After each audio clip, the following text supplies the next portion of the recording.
الحمد لله نحمده ونستعينه ونستغفره ونؤمن به ونتوكل عليه ونعوذ بالله من شرور أنفسنا ومن سيئات أعمالنا من يهده الله فلا مضل له ومن يضلل فلا هادي له وأشهد أن لا إله إلا الله وحده لا شريك له وأشهد أن محمدا عبده ورسوله صلى الله عليه وسلم. أما بعد فإن خير الحديث كتاب الله وخير الهدي هدي محمد صلى الله عليه وسلم وشر الأمور محدثاتها وكل محدثة بدعة وكل بدعة ضلالة وكل ضلالة في النار. اللهم صل على محمد وعلى آل محمد كما صليت على إبراهيم وعلى آل إبراهيم إنك حميد مجيد. اللهم بارك على محمد وعلى آل محمد كما باركت على إبراهيم وعلى آل إبراهيم إنك حميد مجيد. أعوذ بالله من الشيطان الرجيم. وإذ قال موسى لفتاه لا أبرح حتى أبلغ مجمع البحرين أو أمضي حقبا فلما بلغ مجمع بينهما نسيا حوتهما فاتخذ سبيله في البحر سربا. اللہ رب العالمین کی توفیق سے ہم پچھلے کچھ دروس سے سورۃ الکہف کے متعلق قرآن و سنت کی روشنی میں گفتگو کر رہے تھے.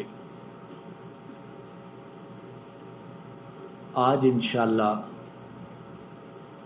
اسی سورہ کے اس واقعہ کی ابتدا کرنی ہے کہ جو حضرت موسیٰ علیہ السلام اور حضرت خضر علیہ السلام ان کے متعلق ہے. یہ بڑا عجیب واقعہ اور اس میں پڑھنے والوں کے لیے سننے والوں کے لیے بڑے سبق بڑی عبرتیں ہیں. اللہ رب العالمین آپ کے علم کامل کا اظہار ہے اور اس کے ساتھ ساتھ مخلوق جو ہے چاہے وہ نبی ہی کیوں نہ ہو اس کے متعلق اس واقعہ سے یہ پتہ چلتا ہے کہ انسان اس کا علم ناقص ہے، چاہے وہ انسان نبی اور رسول ہی کیوں نہ ہو. کامل جو ذات ہے ہر قسم کے عیب نقص اس سے مبرہ اور پاکیزہ وہ اللہ رب العالمین کی ذات ہے.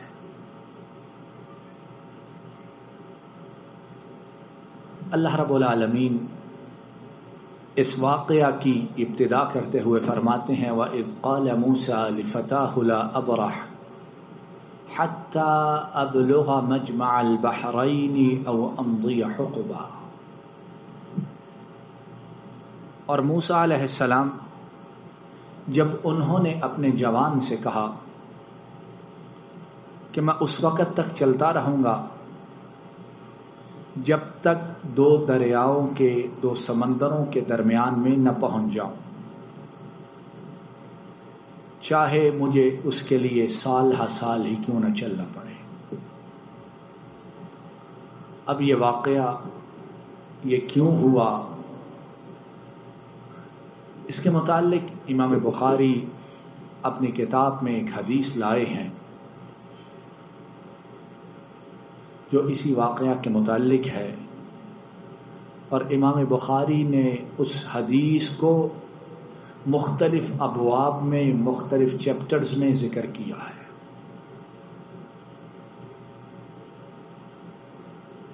اور ابتدا اس کی ہے کہ سب سے پہلے اس حدیث کو باب العلم میں لائے ہیں. جو علم کا باب ہے اس میں لائے ہیں. اس کے بعد سورہ کہف کی تفسیر، اس میں اس حدیث کو یا مختلف احادیث ہیں انہیں بیان کیا.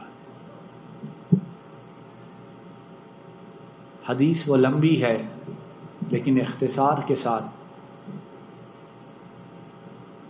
حضرت موسیٰ علیہ الصلاۃ والسلام وہ حضرت خضر کی ملاقات کے لیے کیوں گئے، اور یہ سارے جو واقعات ہیں وہ کیوں رونما ہوئے. نبی کریم صلی اللہ علیہ وسلم آپ سے حضرت ابی ابن کعب وہ بیان کرتے ہیں. نبی کریم صلی اللہ علیہ وسلم نے فرمایا کہ ایک دن حضرت موسیٰ بنی اسرائیل میں کھڑے ہو کر خطاب کر رہے تھے، انہیں واعظ و تذکیر کر رہے تھے. فارغ ہوئے تو ایک آدمی اٹھا اور کہنے لگا کہ ای الناس اعلم، اے موسیٰ رسول اللہ بتائیے کہ سب سے بڑا عالم کون ہے انسانوں میں؟ انسانوں میں سب سے زیادہ علم کس کے پاس ہے؟ حضرت موسیٰ انہوں نے جواب دیا کہ انسانوں میں سب سے بڑا عالم میں ہی. یہ کون کہہ رہا ہے؟ بولیے کون کہہ رہا؟ موسیٰ پیغمبر کہہ رہا، موسیٰ رسول کہہ رہے، موسیٰ کلیم اللہ کہہ رہے ہیں جن کے ساتھ اللہ نے گفتگو فرمائی. یعنی حضرت موسیٰ ان کو شان معمولی شان والے نہیں ہیں. 5 انبیاء ایسے ہیں جنہیں اولو العزم کہا جاتا ہے، بہت زیادہ عزم و ہمت والے. ہر نبی عزم و ہمت والا ہے، لیکن ان 5 کو خصوصیت کے ساتھ اس لقب سے یاد کیا جاتا ہے کہ ان کی ہمت، ان کا عزم، ان کی کوشش، ان کی محنت، ان کی جد و جہد وہ تمام انبیاء سے سوا تمام انبیاء سے زیادہ ہے. اور ان 5 میں سے ایک حضرت موسیٰ ہے، اور نبی کریم صلی اللہ علیہ وسلم جو امام الانبیاء ہیں وہ بھی انہی میں داخل ہے. تو اولو العزم ہے، زبردست عزم و ہمت والے، زبردست مشقت جد و جہد کرنے والے. موسیٰ علیہ السلام وہ کہنے لگے آنا، سب سے زیادہ عالم، سب سے زیادہ علم رکھنے والا تو میں ہوں. اللہ رب العالمین کو ان کا یہ کہنا پسند آیا. فعتب اللہ علیہ اذ لم يرد العلم الیہ. اللہ رب العالمین کو یہ بات پسند آئی. کیوں؟ کہ حضرت موسیٰ نے علم کو اللہ کی طرف نہ پلٹایا بلکہ فرمایا کہ سب سے بڑا عالم میں ہی. اللہ کو یہ بات پسند آئی. تو آج وہ لوگ جن کا ایمان ہی بنیادی طور پر مشکوک ہوتا ہے، جن کا ایمان وہی بنیادی طور پر مشکوک ہے، جن کی زندگیاں کتاب و سنت کے خلاف ہیں، جن کا رہن سہن اٹھنا بیٹھنا اسلام سے اس کا دور کا تعلق بھی نہیں، اور ان کے ماننے والے کیا کہتے ہیں؟ جو ہو چکا اس کا بھی علم ہے، جو ہونے والا ہے اس کا بھی علم ہے. کہتے ہیں کہ نہیں؟ اور وہاں جا کر اپنا ماتھا رگڑتے ہیں، اپنی پیشانی رگڑتے ہیں، اپنی ناک رگڑتے ہیں، اپنا جسم رگڑتے ہیں، اپنے نفس کو ذلیل و رسوا کرتے ہیں وہاں جا کر. اور کہتے ہیں ان کے متعلق کوئی بات نہ کہو کہ آنے والا جانے والا سارا علم ہے، جو چاہے کر سکتے ہیں۔ فعتب اللہ علیہ اذ لم يرد العلم الیہ،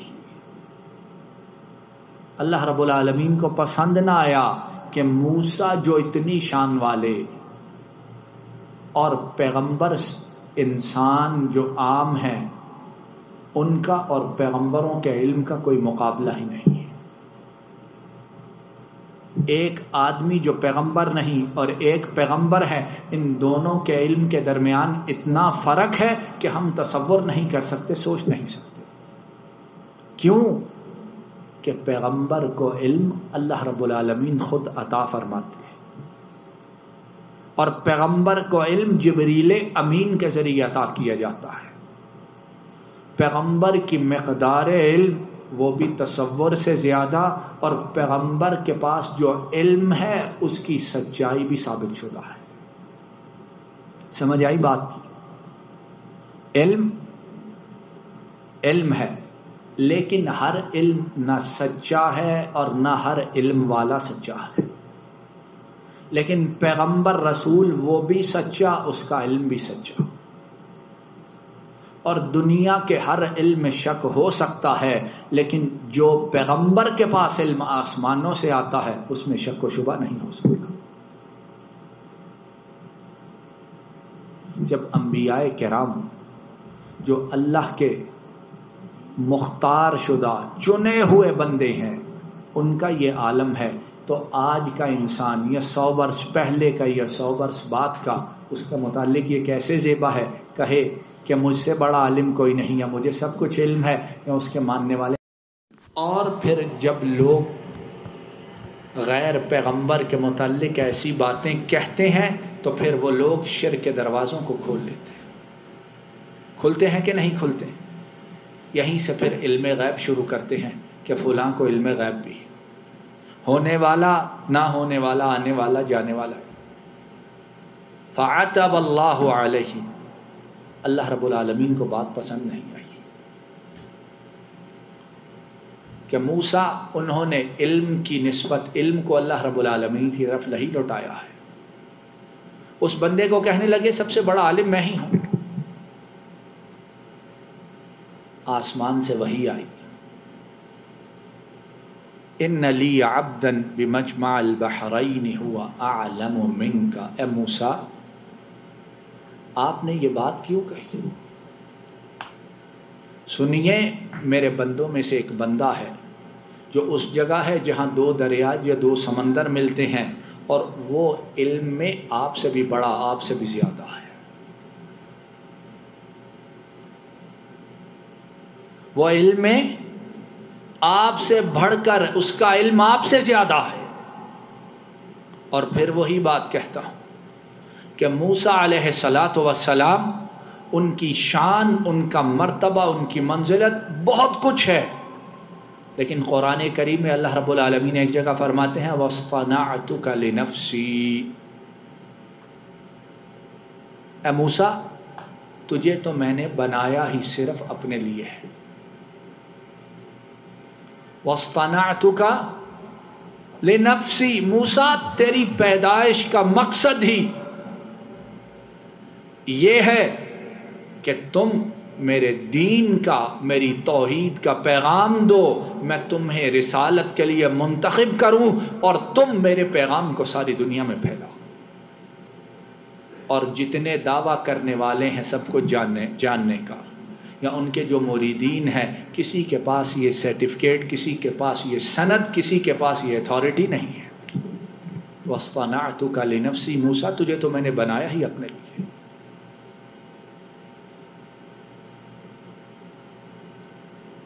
آج مسلمان کہاں سے کہاں جا پڑے، اور جو صحیح بات بتائے وہ ہے سب سے بڑا بزرگوں کا گستاخ، اسے ادب ہی نہیں۔ معاذ اللہ، رب کی گستاخی ہو وہ گوارا ہے، بزرگ کی گستاخی نہ ہو یہ گوارا نہیں ہے۔ فرمایا موسیٰ آپ نے بات ٹھیک نہیں کی، ہمارا ایک بندہ ہے وہ علم میں آپ سے بھی زیادہ ہے۔ اب حضرت موسیٰ کہنے لگے اللہ میں اس بندے سے ملنا چاہتا ہوں، دیکھنا چاہتا ہوں کہ اسے آپ نے کیا علم دے رکھا کہ میں پیغمبر ہوں، میرے پاس وحی آتی ہے، آپ نے مجھ سے کلام کیا ہے، آپ نے مجھے چنا ہے، آپ نے مجھے اپنے لیے بنایا ہے، آپ نے میری عجیب طریقے سے فرعون سے حفاظت فرمائی ہے، لیکن یہ ہے کہ مجھ سے بھی بڑھ کر کوئی عالم ہے۔ اللہ رب العالمین نے فرمایا کہ ہاں موسیٰ، ایک بندہ ایسا ہے جو آپ سے بھی بڑا عالم ہے، اور اس تک پہنچنے کا طریقہ یہ ہے کہ ایک زنجبیل، ایک برتن لو اور اس میں مچھلی کو رکھ دو اور سفر پر روانہ ہو جاؤ، باہری سفر پر، پانی کے سفر پر کشتی میں بیٹھ کر روانہ ہو جاؤ۔ جس جگہ جا کر یہ کشتی اس برتن سے، زنجبیل سے نکل جائے گی، وہیں وہ تمہیں شخص مل جائے گا جو تم سے بھی بڑا عالم ہے۔